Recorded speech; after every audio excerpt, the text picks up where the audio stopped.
This podcast contains adult content and discussions of first time sexual experiences.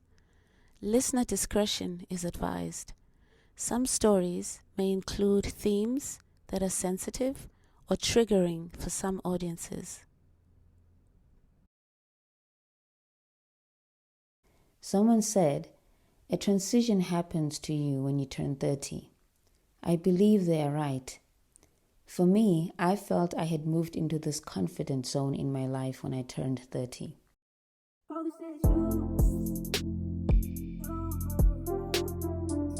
Welcome to Sexual Encounters, the very first time. The show where we talk about the first time for better, worse, and everything in between. I'm Mary Jane, and today we're diving into stories that don't always follow the so-called timeline. This episode is all about having your first sexual encounter at a later age, what that looks like, feels like, and why it's more common than people think. The reality is, no matter what age you are, nothing fully prepares you for that first time. And if you've ever felt out of step with what's considered normal and wondered if you're the only one who hasn't done it yet, trust me, you're not. Throughout this episode, we'll break down myths, share a listener story, and hear expert insight to help unpack the pressures and possibilities of a later first time.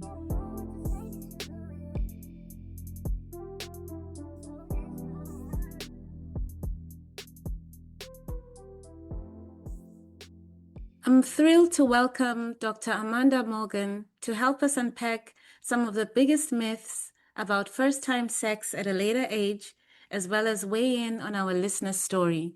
Dr. Amanda Morgan is a professor in residence for the Social and Behavioral Health program at the University of Nevada School of Public Health. Her research explores human sexual behavior, body-safe materials in adult products, environmental reproductive health issues, and sexual education. She's also the creator of the Afternoon Delight variety show and Dr. Sexpot's Erotic Circus, a vaudeville-inspired experience that combines burlesque, comedy, magic, and audience participation. Dr. Morgan, thank you so much for joining us. Thank you for having me. I'm excited. This is a topic I enjoy talking about. Thank you so much. So let's just dive into the conversation. When it comes to having our first sexual encounters later in life, there are so many assumptions floating around, and a lot of them aren't just wrong, they can be really harmful. So let's bust a few of the biggest ones and dig into what's true and what's not. Let's start with this one, the idea that if you wait, your first time will be amazing and life-changing. It sounds romantic, but it can be a lot of pressure as well, especially for those who waited longer than expected. How does this expectation affect someone's experience, and what would you say to someone who feels let down because the first time didn't live up to the hype? I love to talk about this because I think it is important. I think that we have created out of the lack of sex education and the lack of open conversations about the reality of what sex feels like, what the behaviors are, that from this taboo has created this myth where people think that the first time they have sex, it's going to be like fireworks and angels are going to sing and like the skies are going to open up and it's the most beautiful, amazing experience they'll ever have in their life. And so they build this anticipation. And when it finally happens, so many folks are like, that was it? That's not what I thought it was going to be. You're supposed to carry me across the threshold and kiss me. And I'm supposed to orgasm from how beautiful it is when you look in my eyes. And then as you enter me, it's not a romance novel. Like that's the reality, right? Sex is not something that is intuitively good. It takes communication, it takes learning about your body, it takes learning about your partner's body. There's so much that goes into that. And so when we create this expectation that it's this, the moment you have sex, everything changes and it's amazing, I think really does people a disservice, because instead of creating realistic expectations of awkwardness, silliness, uncomfortableness, messiness, maybe pain, right? Maybe pleasure. How about that? Like, what do you do when your partner orgasms or you orgasm?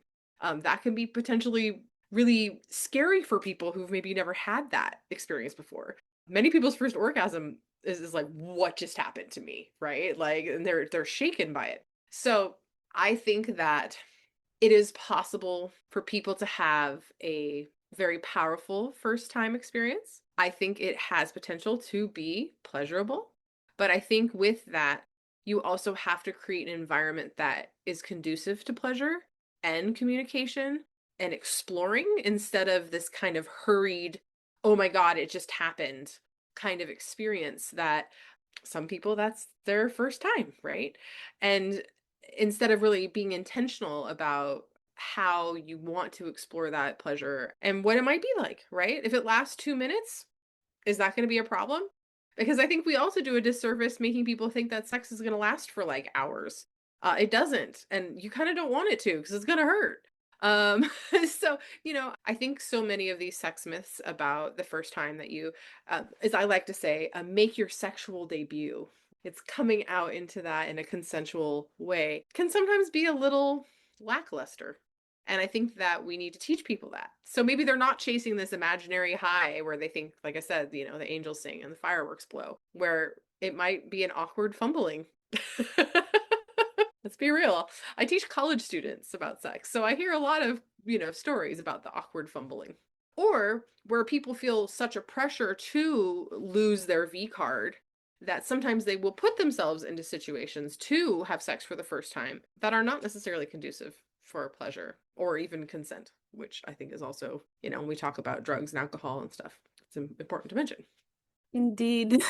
And speaking of what do you do when the other party orgasms?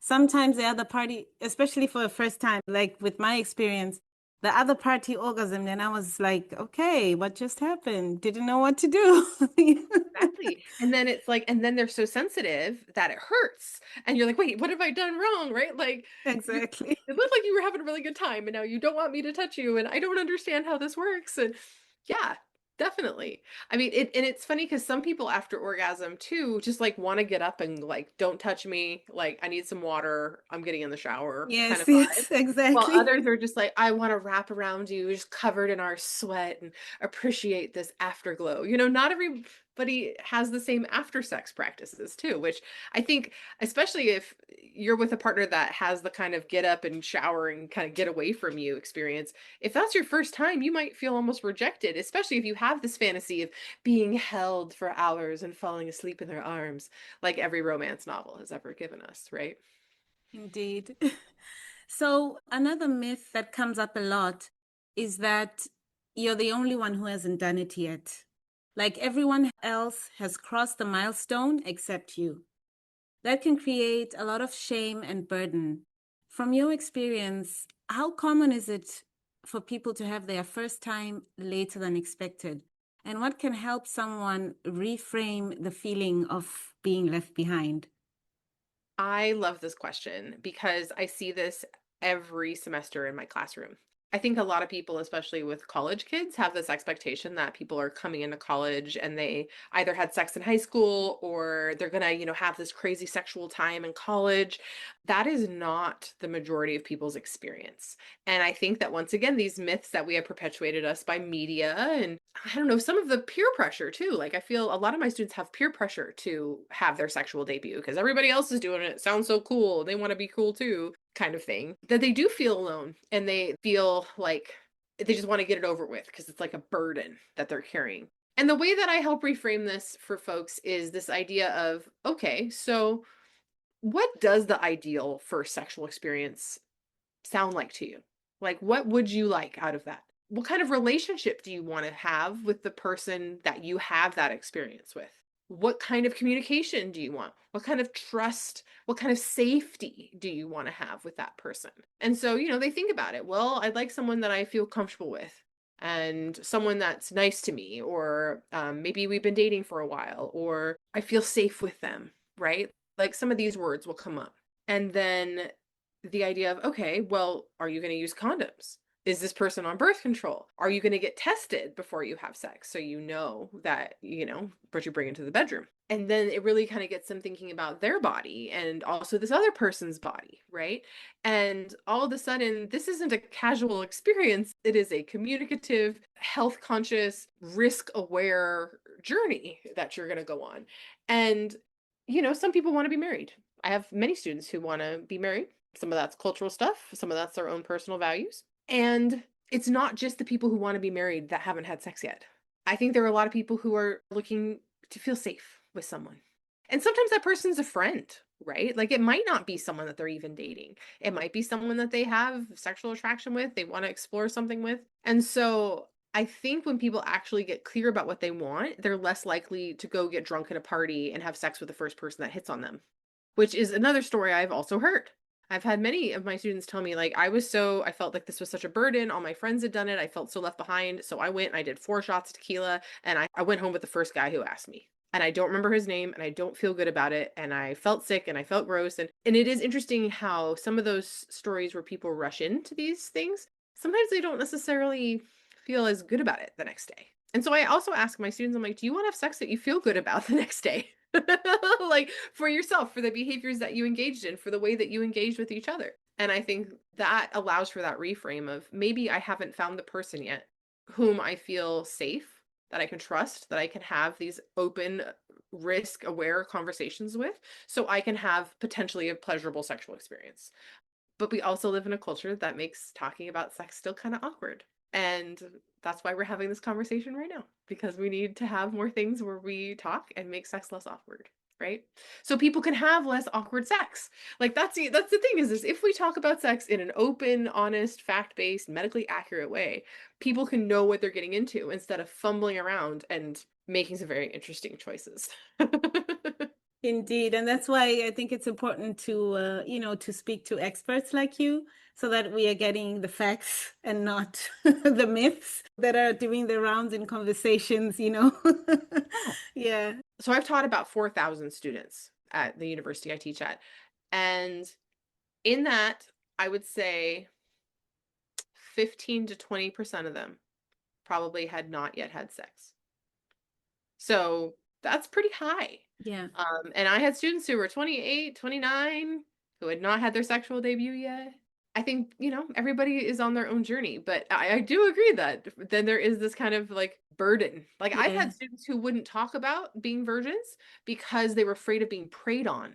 And it's because it happens, right? Where sometimes you'll get students whose experience are, I shared this and someone found out and then they wanted to have sex with me because I was, untouched. And then they have sex with them one time and then never talk to them again. And so, of course, they feel preyed on. Like, that isn't the rainbows and the angels singing, experience. That's feeling hurt and feeling used. And that maybe is not how many people want to have their first consensual sexual experience.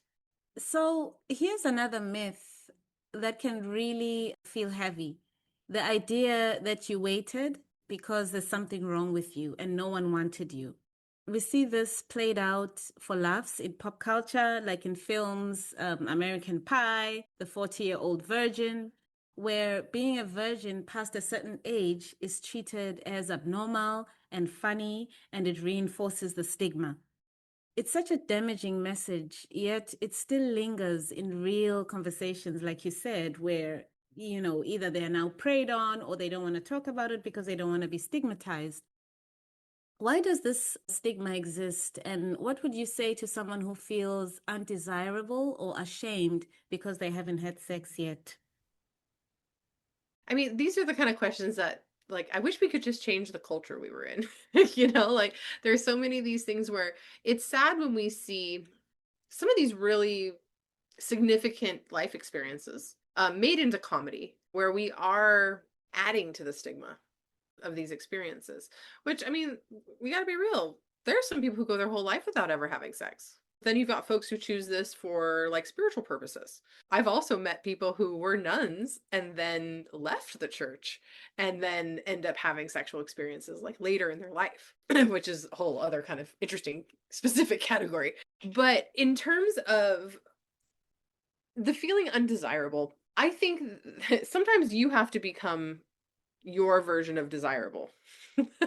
You have to become the person that you want to be, that you like, that you would date. I always say to people, like, would you date yourself? Like, are you dating yourself? Are you giving those things to yourself that you would want to get out of like an intimate relationship? And so I think that in some cases, finding yourself and finding your own confidence can put you in the place where you're now receptive to that kind of experience, right? Also, everybody has their own stories around this, right? Some people have trauma around sexuality, whether it's experiences that they have had or experiences their families have had, fear, right? It's interesting to see, especially in many of the students I've taught, the religious fear that is put into them about like, don't you dare have sex because bad things are going to happen and you're going to burn in hell.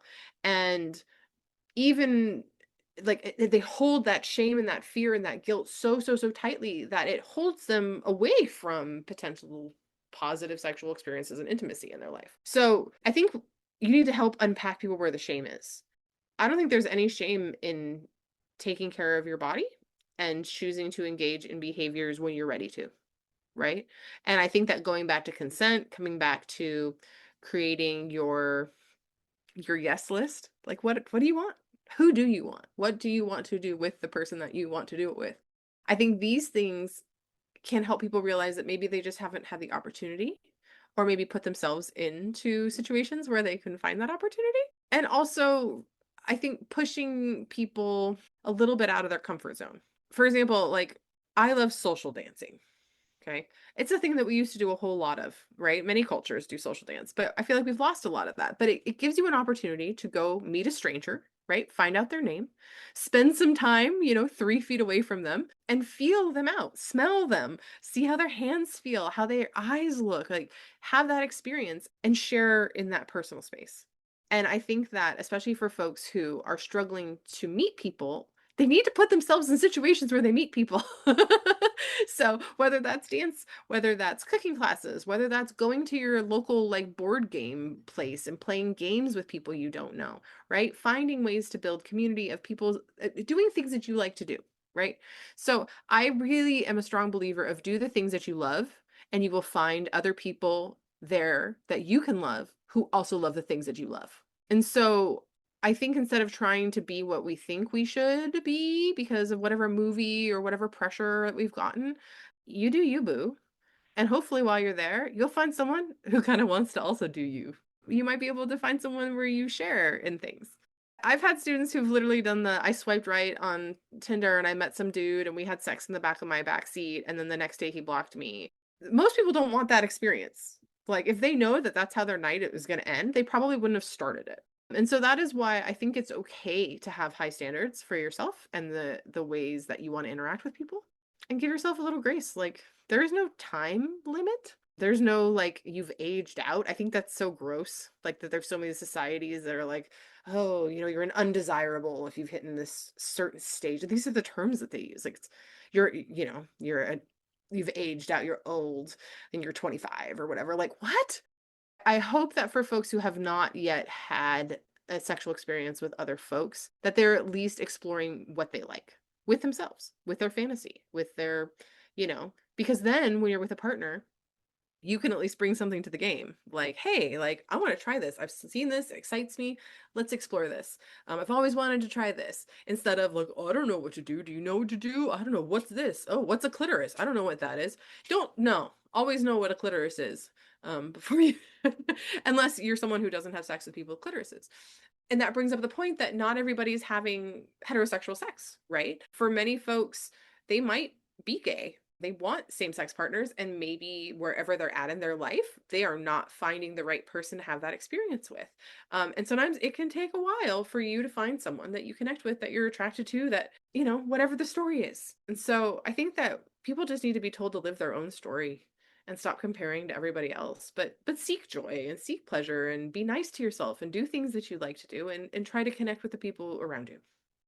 Yeah, as they say, comparison is the thief of joy. So yeah, your own journey. I like that. And be okay and be still in your own journey. Yeah. And it's okay to have values. It's okay to have expectations for yourself and of your partners. You should express those expectations to your partners, right? That's one thing that we do wrong in relationships a lot. Is Yes, we don't yes, tell them what we want. But it's okay to have that. Because if you don't ask for what you want, you're not going to get it, right? As the Pussycat Dolls said, be careful what you wish for because you just might get it. But also ask for what you want. indeed. Indeed, because nobody knows what's in our heads if we don't if we don't talk about it. Most people aren't psychics. Yes, yes.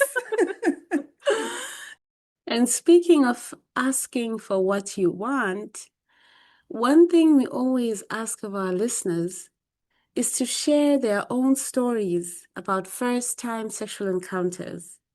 So let's dive into one that brings today's conversation to life and takes us into a deeply personal space. What it's like when that first time happens later in life.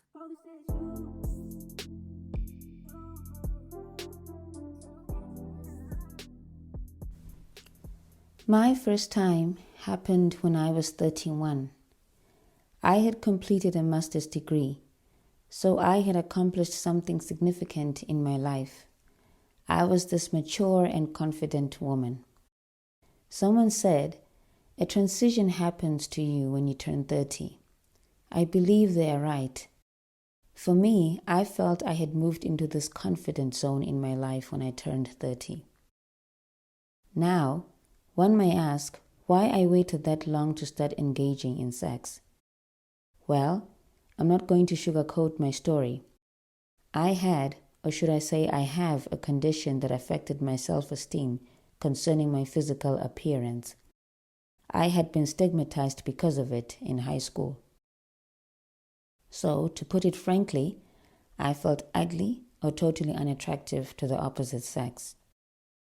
Whenever a guy would approach me and show interest in me romantically, I would duck or shy away even if I liked him. And this happened mostly after high school. My parents were strict, but it was in a healthy and loving way. So even the idea of having a boyfriend in high school never crossed my mind. But when I began my undergraduate studies, it was in another country. So there might have been an opportunity to start having sex. However, I didn't because, for some reason, the few guys I liked or had crushes on during my studies never approached me. I believe that if a guy likes you, they should approach you, not the other way around. That's how I roll. Still, the ones who did approach me, I didn't find them even slightly attractive. So that was a deal breaker. I felt I needed to feel something to start a relationship. Interestingly, my condition in my 20s improved significantly.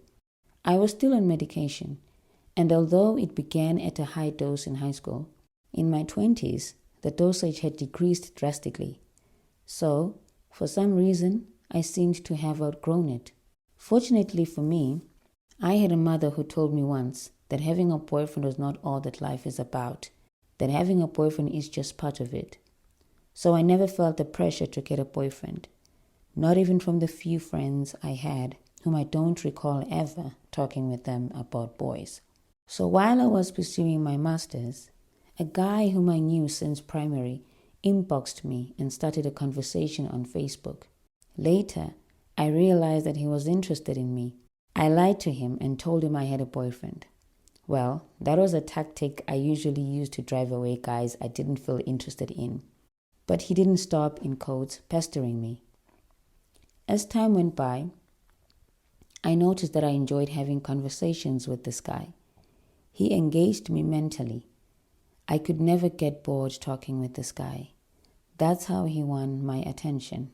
Eventually, I gave him my number, and months later, we met up in the town we grew up in.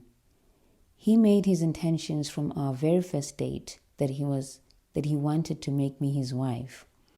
Okay, that was totally unexpected, but we were both in our 30s, so I knew he had thought about what he had said. We began our relationship when I had just completed my master's. It was a long-distance one, so most of our relationship in the beginning were hours of talking over the phone. One day, the year I had returned home and I was unemployed, he visited.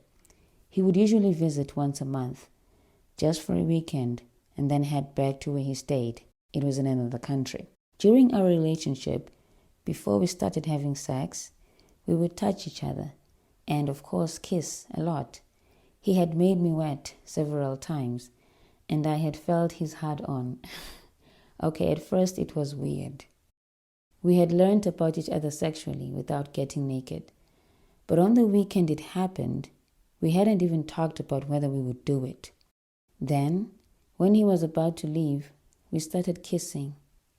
The look in our eyes was saying we should continue. So we did. We both got undressed. We didn't stop. It was spontaneous. When he first entered me, it did feel a bit painful, but it was brief. I'd like to describe it as a beautiful pain. I did reach orgasm, but it wasn't the first time I had reached it because I had explored my body years before this guy came along. So the feeling of having an orgasm wasn't new to me. What was new was having, in quotes, something go inside me because I never used tampons. And I'm the conservative type, so even the thought of having a sex toy never crossed my mind. It's amazing how your imagination can liberate you. As Dr. Maki says, having sex with yourself. And for me, I used my imagination rather than watching porn. So after we did it, we got dressed and I accompanied him to town to board a bus. But since we had unprotected sex, we knew I had to get a morning after pill. The irony being that it was actually in the afternoon. It wasn't planned, so there was no condom lying around. And believe it or not, we had talked about waiting till we got married. We decided that he should go into the pharmacy to get the morning after pill, and I wait a distance away. After that first time sexual encounter, I felt a deeper connection with him. Even though we realized that we didn't wait till we got married, it felt right because we were in love. We had talked about STIs, so we trusted each other, and that was the beauty of our first time. It was my first time, not his. When I got home, I found a small stain of blood on the sheet. I suppose that was confirmation for me that I wasn't a virgin anymore. And I was okay with that. And that is my story of my very first time at a later age.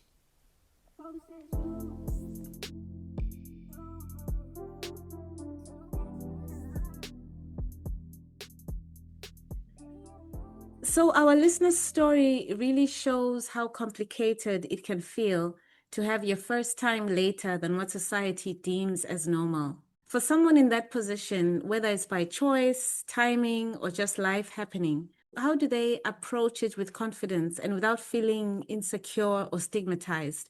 How do they handle the pressure? I know we touched a bit on some of these points, but how do they handle the pressure, both for themselves and for others? With grace. Like be nice to yourself, right?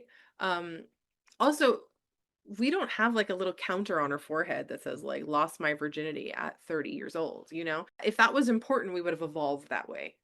We haven't as a species. It's nobody's business. Like when you have sex for the first time, it's not like your eyes change color, right? It's like your safety seal hasn't popped and now you're not fresh and everybody can tell. That's not how we've evolved as a species, because maybe it doesn't matter. But I think for folks who are in that position, enjoy it. Be the childlike explorer that maybe you didn't get to be when you were 15 or 18. Make out in public, hold hands, do naughty things, go to the drive-in movies and feel each other up while you watch a movie. You know, like go have fun and don't just skip over all of the fun exploration that happens because you think you should just be doing this thing now, right? Because all of your friends have been having sex for 15 years, so you should just be having sex all the time. Well, what about a good makeout session? What about like exploring each other's bodies and learning what you like, and go at your own pace. Once you start having sex, you can still go at your own pace. And I think that that's really important and healthy. And giving themselves that, right? Like in this discussion, right? She felt like there was love, trust, and mutual care. May we all have that when we have sex with someone, right? At least trust and mutual care, right? I know love sometimes takes a while to appear for some folks, but trust and mutual care is so very important. And so I really think it's nobody's business when you had sex for the first time. It's your life. If it was important, they would have been the person that you had sex with and they would know, right? It's in between you and the people that you have sex with. And I think that that's important. I mean, I don't feel like most people sit around and share their first time they had sex stories. Like in my circle of friends, we do, but in most general conversations, that isn't something that comes up. But I've heard stories where people have felt incredibly pressured to have sex and they did it and they hated it and they hold that pain and that regret with them for decades. I think it would be better to wait until you're ready and feel like you're 100% in it than feel pressured and regret after. And if that takes an extra few years to get there, that's okay. I think that sometimes, I don't know, we've done a disfavor in our culture in America because we don't have a whole lot of rites of passage, right? In many cultures, there's like rituals that they do. We don't really have rituals. We have sex. And so I think that having sex is such a symbol of like becoming an adult, right? Even though that's technically puberty, but having sex for the first time is such this moment. And so I feel like there are folks who are chasing that adult moment and maybe get there faster than they really wanted to, or in hindsight than they wanted to. And then there's folks who maybe don't get to that experience, but that doesn't mean that they're not an adult and that they're, like I think we've done a disservice by making this a marker of adulthood, because when people don't reach it at a certain time, we live in a culture that does make them feel less than, right? Or stigmatized or insecure. So some of the people I've worked with who've had partners who had sex at a later age and they were like their only partner that they've been with, some of them love it because they get to train their partner exactly the way they want. They've picked up bad habits from other people who didn't communicate about pleasure or their bodies or whatever. So sometimes it can actually be fun to have a partner who's kind of a late bloomer where you can guide them in a world instead of them fumbling through and fondling through their way, like TikTok advice or whatever. And it's not like orgasm or, the experience of sex changes because you're older, just because I am 40 and it's my first time, it's not going to be a dwindled orgasm or something like that. You know what I mean? No, it might be better. I mean, it's interesting. I've talked to women. I had a friend who she had started having sex quite early. I think she was 12 or 13. So very early, and kind of had a pretty mediocre sex life. And then when she was 50, she started having sex with a new partner, and it was so good and so intense. She actually squirted for the first time and found out that she like had this whole other skill set she wasn't aware of. And it was just like the world opened up, right? I had another woman, like thinking of orgasm, it's kind of interesting. She had been with one man. They got married like right out of high school. The only guy she ever had sex with. It was super boring. She always thought there was something wrong with her because she'd never had an orgasm. And he like blamed her and was like kind of mean to her. And then I think he died or something like that. And she ended up in like her first post marriage relationship, and he gave her a vibrator. And she had her first orgasm at 65 years old and cried, Oh my you know? goodness. Like, because it was like, oh, I finally get sex. And holy fuck, like I figured this out at 65. Like all the time that I've lost. And then she started catching up as much as she could. But it is interesting that, we also think about sex as this, like, for many people, a penetrative act, but that's not necessarily what pleasurable sex is. And what is sex, right? Like, I think we need to challenge people's definition of what sex is, because some people don't have penetrative sex. That's not the kind of sex they like to have. It's not kind of sex they ever really want to have. Well, some people, that's all they want to have, right? But all our bodies feel pleasure differently. And you can have hand sex, you can have oral sex, you can have phone sex, you can have online sex, right? Like, you can have really good sex with someone who doesn't live in the same country as you, that you've never ever touched or smelled or tasted in your whole life. What is sex? I think there are a lot of people who are having really fun sexual experiences with online partners that they aren't having with their physical partners. And sometimes those are better because there's more fantasy. There's more of it is what you want in your head in fantasy land, instead of you actually have two naked people fumbling around each other trying to have a good time. We touched already a bit on the conversations. You were saying you need to know, what do you want? What do you expect? So that you can communicate this with the next person. For the late bloomers, if I can say, what are the practical things that they can do, or the conversations that they can have with their partner to make that first experience feel safe and positive instead of overwhelming? I think know your body. Know your body. Look at your body. If you haven't pleasured yourself, I recommend it. I think it gives a lot of burden to someone to be like, give me an orgasm. And it's not like you can get it in a box, right? It's not like, oh, I bought you 10 orgasms for Christmas, honey. Like, that's not how this works. It's an inside job. You have to know how to access pleasure in your own brain, in your own body, in order to share that with another person. So if you want to have pleasurable sex, you might want to know what pleasure is. And often it's even better when someone else is touching you instead of you touching yourself. So at least you have something to look forward to. But I think that fantasizing, reading, looking, like there's a lot of access to things, but many of us, we have things that might turn us on. Explore that and be able to share that with a partner. Sometimes, even something like a yes, no, maybe list can be fun, where you can have a whole bunch of sexual behaviors that you can talk about and fantasize about and be like, is this something you want to try? No? Cool. Is this something you want to try? Hell yeah. Awesome. And that can open up conversations about potential behaviors that you haven't done yet, right? And especially if you've never done any of them, it can be really exciting. And it's also okay to be like, I want to try a thing, but I don't know if I'm going to like it. And then you do it and you don't like it, you don't have to do it again, right? Like, I think that's important too. I will also say that sometimes the first time you do something, especially I would say butt stuff, you might do it wrong and it might hurt and it might be awful. And you might be like, I don't ever want to do that again. But when you actually do it right, it might actually feel good. So sometimes, just like vaginal sex, even, it might not feel really good the first time or the first 10 times. But when you find your groove, when you find the grind, when you find, things that you can add, you might find a whole lot more pleasure.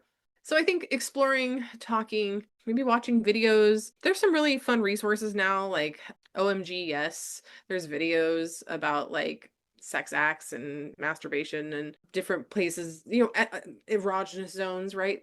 I think it's good to fantasize. And so when you talk about what you want, I think it makes it less scary when it actually happens. So like, unlike our well, actually, I don't know. Maybe during their long distance relationship, they fantasized about having sex and they talked about it. But, for these things like, oh my God, that just happened, sometimes that can add some shock because it's like, well, I wasn't planning on that. And, some people have anxiety, some people are planners. Also, for some people, having that experience can be incredibly exhilarating and exciting. And once again, it's your story. It's not everybody else's. It's just for you and whomever you want to share that with. But also just knowing that there's nothing wrong about sex. It's how we all got here. Humans are little sex creatures. We are freaky little animals. We do all sorts of fun, weird things. Don't judge yourself. You're not weird. You're just human. And know that there's something really magical that can happen. One thing that I think we've really lost in our culture around talking about sex is we get so caught up on the physicality of it that we really have lost like the energetic and spiritual conversations about sex. And I see that as a problem because I see a lot of people who are just like, well, I thrust it away and it wasn't really very good. Well, did you look in their eyes? Did you breathe together? Did you feel the energy that you created together? Did you feel closer to that person? Did you feel closer to a higher power? Like, sex can be spiritual, and in many religions it is. It is. I mean, it's how we make life. It is wow, right? In some mythologies, like orgasm is how the universe was created. Like, it's some powerful stuff. And I think that because we've made sex something that takes people away from God, people have lost that connection of listening to like the magic that you can create and the feelings and the exhilaration and the somatic release. And I mean, I've had orgasms where I've seen mandalas. I'm seeing art. Orgasm so good I'm seeing art. Awesome. Super cool. Nobody told me that in sex ed, and I think that we've lost some of these conversations about the sacred aspect of sexuality. That when you do slow down and you do feel safe and you are asking for what you want and you feel seen and you feel held in that, you can go to beautiful places with people and yourself. You don't need other people to go to beautiful places. You can get there by yourself too. That actually makes me think about another idea for maybe an episode, the spiritual aspect of sex, which is actually it's an important conversation to talk about. Yeah, because there's an energy. And it's Yes. interesting. Some of my students are like, They come from the perspective, and sometimes that's their culture or their religion, that's like every time you have sex with someone, you bond to them and they're Yeah, part of you like the forever. spiritual ties, exactly. Yeah, and like and maybe we do a little. I mean, there's even some interesting biological research around that. And especially if you have an orgasm, they release oxytocin in your brain, like you have this special kind of imprint. Like there's elements to that. But when we don't hold space for that, I think that's why some people are like, I'm so done with sex, like I don't get it, I don't feel connection. It's just this like a chore because you're not present in it, Yeah. like and acknowledging the shared beauty of like creating pleasure together and what that can bring. And for some people that is their spiritual path. That's how they worship, is in the bedroom, right? Yes. Well, thank you so much, Dr. Morgan, not just for sharing your expertise, but for approaching this topic with such compassion and clarity.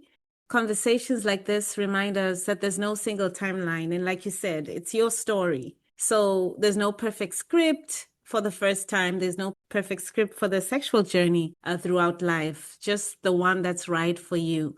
And that's exactly what we are trying to celebrate with this podcast. And I really appreciate your insights.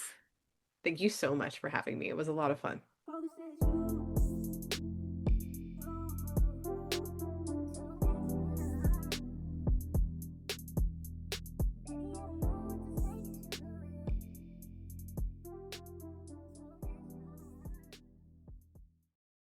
What I love about today's conversation with Dr. Morgan and our listener's story is the reminder that there's no such thing as being late to the party.